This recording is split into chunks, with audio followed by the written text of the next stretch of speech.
Where can you get free batteries off the street? The answer is in one of these discarded vape devices.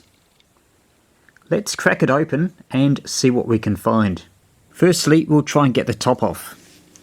For that, I just used some pliers and I patiently eased it out. Be persistent, but not apply too much force. But eventually,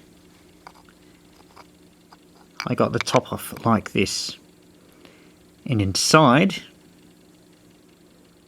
that's what it looks like. And it stinks. So, if you can, do this outside. Again with pliers, you can see I've taken the top of the vape thing off. You can pull the innards out, but this is what I've got.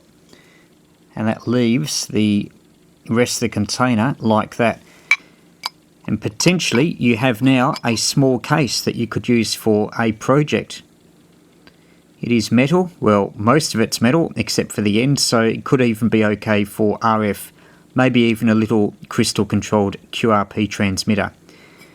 Possibly even an FM wireless microphone if you're just running it off this battery. What you're seeing now actually looks a lot like a small electric microphone, but I think it's actually a pressure sensor.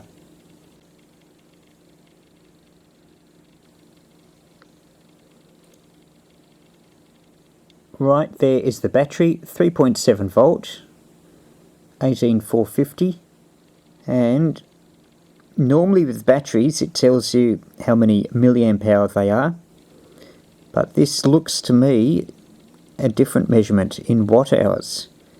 5.180 watt hour. Or maybe it's 550 milliamp hour. Or is that an S rather than a 5? Not sure. Anyway, we know that it's 3.7 volts.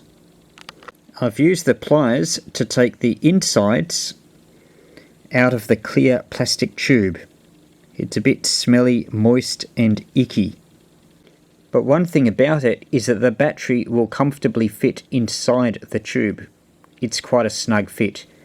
That could be useful for if you want to put the battery back inside the main case and you don't want things to short circuit, then this tube could be quite handy.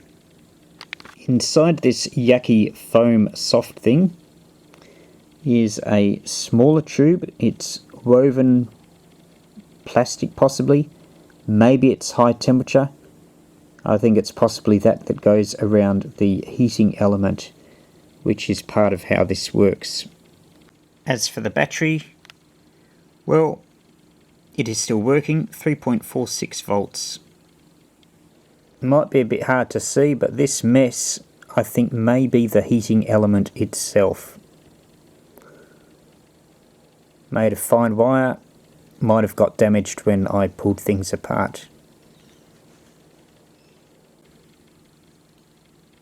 Anyway, that's a quick look at what's inside a vape thing. It's stinky, it's dirty, so I don't think I'll actually end up using anything from this, but still an interesting exercise to have a look inside what's increasingly commonly found on our streets.